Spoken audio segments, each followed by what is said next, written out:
我是林依晨。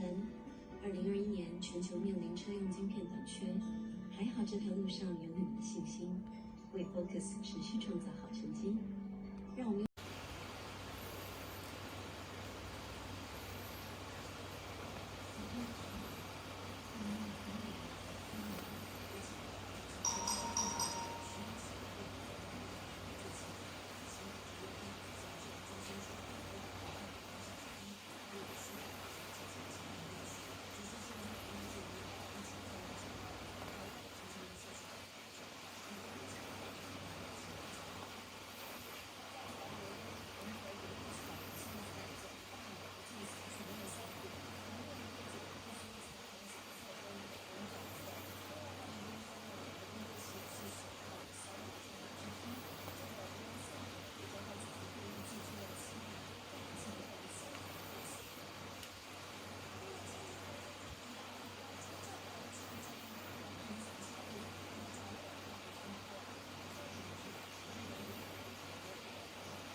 脱困之后呢，简直是满身大汗了。他也说呢，不要再搭电梯了。今天呢，在6点多之前呢，都会一直走限电的情况，所以提醒民众呢，特别的注意。那么这是来自高雄资讯，再把时间交还给我们。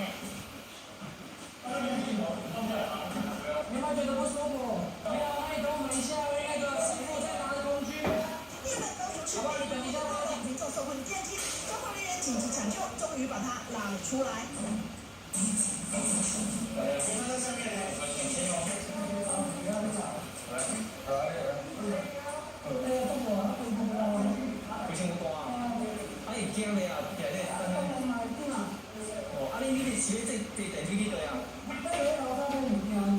小孩子电梯敢再搭，改用走的。